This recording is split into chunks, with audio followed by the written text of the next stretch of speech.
Ehi avanzi di VR, ben ritrovati sul canale, sono Ben e rieccoci al consueto appuntamento con le notizie settimanali sulla VR e sul gaming. Grazie ai supporter di questa settimana, Roberto e Roberto, che non sono la stessa persona, Nicola e Loris. Grazie mille per i vostri generosi supporti. Ringrazio anche tutti voi iscritti, vecchi e nuovi, chi guarda i video per intero e disattivando l'adblock per fare partire le pubblicità, chi mette like, commenta e condivide, ma anche chi si trova qui solo di passaggio e magari vorrà iscriversi. E grazie a chi tornerà per guardare i prossimi video. Grazie a tutti, partiamo con le notizie. Abbiamo finalmente una data d'uscita per Contractors Showdown. Per chi non lo sapesse, si tratta della modalità Battle Royale del noto first person shooter competitivo, definito come il Call of Duty della VR. Finora abbiamo avuto soltanto un assaggio grazie alle fasi di beta testing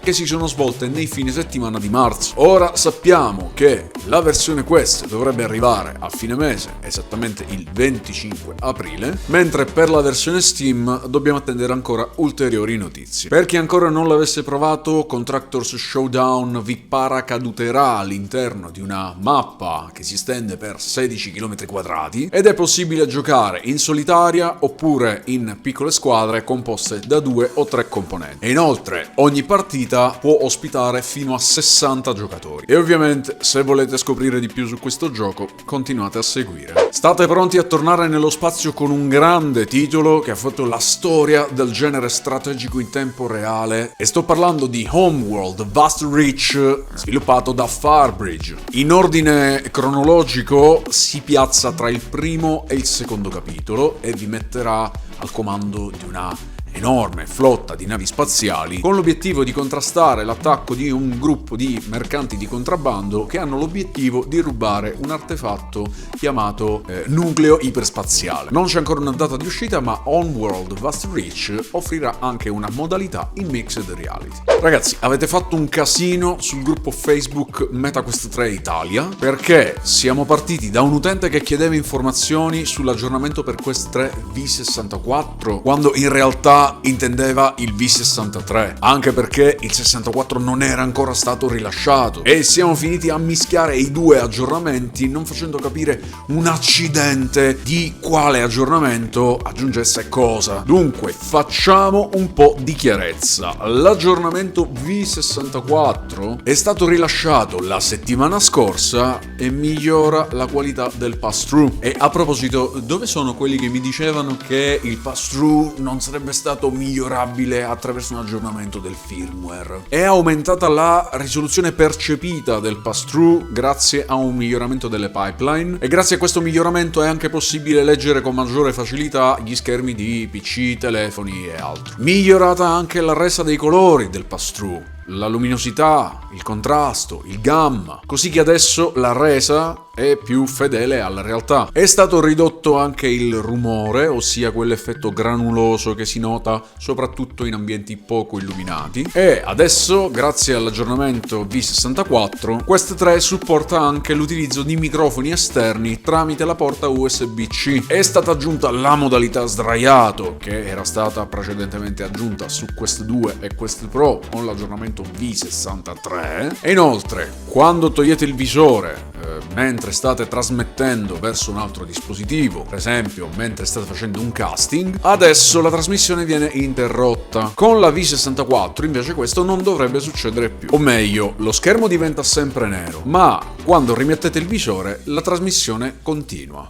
E questo è quanto. Finalmente ci siamo, grandissimo annuncio da parte di EA Sport Syndicate per VRC, che entro la fine del mese dovrebbe ricevere il supporto VR. VRC è un simulatore di guida rally che è stato rilasciato a novembre 2023, sviluppato da Codemaster in collaborazione con la FIA World Rally Championship, e già allora Codemaster disse che il supporto VR sarebbe arrivato post lancio con un aggiornamento gratuito. E finalmente è arrivato il momento. Ma cosa abbiamo siamo in VRC. Oltre 200 tappe ufficiali del campionato mondiale di rally disseminate su 18 paesi e 78 auto che negli ultimi 60 anni hanno registrato ogni sorta di record nel mondo del rally. E come se non bastasse, anche 505 Games e Kunos Simulazioni hanno fatto il loro annuncio sul lancio di Assetto Corsa Evo, che dovrebbe uscire entro quest'anno. Quindi appello per tutti i piloti in VR: spolverate i vostri volanti, perché a breve si torna in pista. Vorrei sapere dove sono tutti quei menagrami che finora sono andati avanti al grido di "la PC VR è morta". Gente contentissima dell'arrivo dei visori standalone e del fatto che col tempo ci sarebbero stati sempre meno giochi PC VR e più giochi standalone, con evidente perdita della qualità della grafica in favore di gameplay senza fili, che ormai si ha anche su PC, ma soprattutto del gameplay senza PC. Beh, secondo il grafico che mostra l'andamento degli utenti che utilizzano un visore VR su Steam, sembrerebbe che questo sia vero, cioè che la PC VR sta diminuendo, che in effetti dal 2020 la tendenza è al ribasso, ed esattamente da quando Valve ha cambiato metodo nel sondare i registri di SteamVR. Tuttavia ci sarebbero un paio di considerazioni da fare che ci fanno in realtà rendere conto di come la PC VR sia in crescita e non in perdita, come si augurava una certa utenza esperta. Prima di tutto la cifra che ci viene mostrata è una percentuale, quindi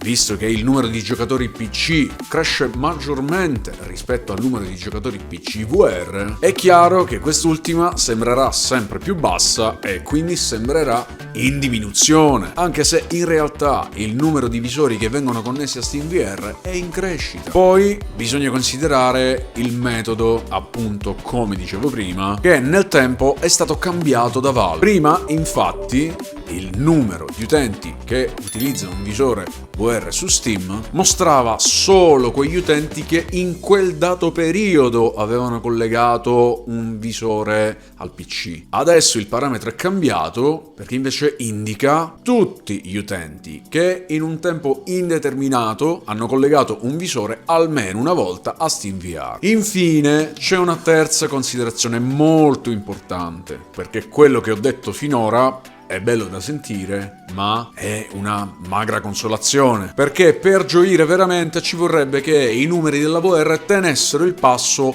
con il gaming in flat, non credete? Quello che non sapete però è che non solo i numeri della PC VR tengono il passo, ma sono anche maggiori. Ma Ben, il grafico è in discesa, ma sei cieco? Non riesci neanche a leggere un grafico? Nemmeno i disegnini sai leggere? Ma stai calmo, piccolo idiota che crede di sapere tutto sulla VR e invece non fai altro che giocare alle mod dei giochi flat con un visore sulla faccia, ma dovendo utilizzare sempre mouse e tastiera. Il tuo problema è che non sai che in questo grafico sono considerati anche gli utenti dalla Cina, e i visori PC VR più diffusi e i giochi più popolari non vengono venduti in Cina, anche se comunque l'utenza VR cinese negli ultimi anni è in aumento. E quindi cosa succede al grafico se escludiamo l'utenza della PC VR dalla Cina? Tada! Abbiamo un bel grafico che sale! Beccati questo piccolo commentatore idiota della domenica che commenta senza guardare i video e senza conoscere l'argomento. E c'è di più,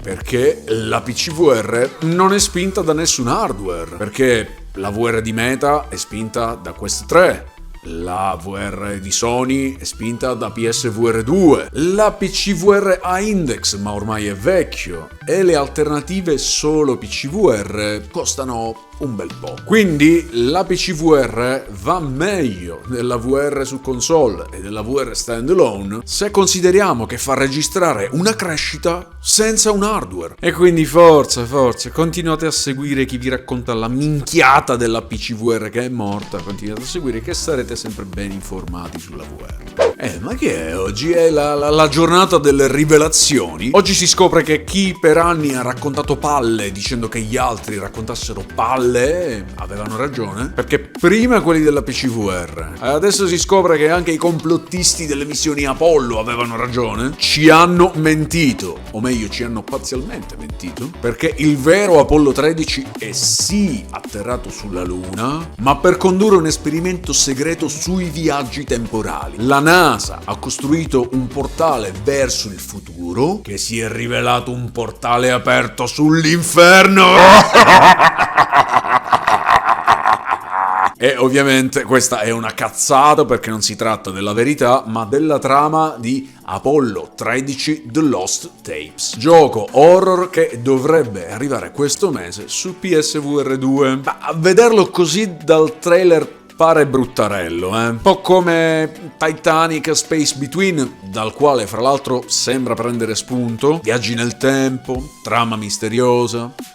Vedremo di cosa si tratta. Disponibile su UpLab V-Rider, gioco di guida motociclistico sul campionato mondiale della Superbike. Si tratta di un early access, al momento è disponibile su UpLab al costo di 20 euro e al momento è disponibile soltanto come single player per affrontare gare a tempo e circuiti, in un mix di guida simulativa e guida arcade. Sono disponibili 12 tracciati, ma nell'early access ce ne sono soltanto 7. Gli altri 5 verranno sbloccati all'uscita ufficiale sullo store meta, insieme alla modalità multiplayer. Ragazzi, dobbiamo essere molto contenti di questa opera perché è un lavoro tutto italiano, quindi mi raccomando, valorizziamo il lavoro di queste persone acquistandolo. La versione completa del gioco arriverà a giugno 2024. Paura del buio, dei ragni, dei clown. Ragazzi, seriamente, come si può avere paura dei clown? Beh, comunque preparatevi ad affrontare le vostre paure in Nope Challenge, gioco che vi metterà davanti a quelle cose che vi spaventano più di tutto, dandovi però una via di fuga sempre a portata di mano. Ma quali sono quelle fobie che vengono messe a dura prova in Nope Challenge? Oltre alla paura del volo, delle altezze e quelle già nominate, ci sono ben 40 paure da poter affrontare. Come ho già detto in un video pubblicato recentemente, questo potrebbe essere uno strumento di cosiddetto empowerment per terapie di esposizione, perché si può scegliere l'intensità della paura che si può provare e in qualsiasi momento si può premere un tasto Nope sul braccio per abbandonare l'esperienza traumatica e ritrovarsi immediatamente in un posto più tranquillo e rilassante. Ci sono 3 livelli di intensità e il gioco inoltre è regolato da una IA dinamica, così che ogni incontro non sarà mai uguale a quello precedente e ogni scelta fatta nel gioco modella quella successiva. Nope Challenge esce su MetaQuest il 25 aprile, quindi continuate a seguire perché ne vedrete delle belle. Su questo canale vi ho già portato diverse esperienze sul golf, Golf Plus, Golf 5, Walkabout Mini Golf, e se vi piace il genere sappiate che sta per arrivare Ultimate Swing Golf, sviluppato da Everybody's Golf per Quest. A differenza degli altri giochi però, Ultimate Swing Golf pare essere una specie di gioco di ruolo sul golf, con tanto di esperienza che aumenta in base alla qualità dei tiri, influendo su parametri come distanza massima raggiungibile, precisione del tiro e molto altro. C'è anche la possibilità di creare i vostri caddy personalizzandoli con dei cosmetici. Il gioco supporta anche una modalità mixed reality e sono curioso di vedere come è possibile fare un tiro da 300 metri in una stanza 3x3. Ultimate Swing Golf dovrebbe arrivare il 16 maggio su visori Quest. Bene, è tutto per quanto riguarda le migliori notizie della settimana su VR e gaming. Like, iscrizione e campanella, continuate a seguire attivando tutte le notifiche e supportate il canale tramite il tasto super grazie oppure tramite i link che trovate nel primo commento e in descrizione per l'acquisto di MetaQuest 3 su Amazon e altri visori VR, link referral per ricevere 30 euro di credito da utilizzare prima dell'attivazione di un nuovo visore Meta e altri link utili, per esempio quello per entrare nel gruppo Telegram per acquistare tutti i miei giochi meta al 25% di sconto e link con tanto di codice sconto per acquisto di accessori VR delle migliori marche come Kiwi Design, Cyber VR, VR Cover, Aubica e lenti graduate VR Rock. Insomma, come sempre ricordate di dare uno sguardo ai link in descrizione e nel primo commento. Grazie per la visione completa, da bene è tutto, ci vediamo alla prossima, un saluto Marmaglia.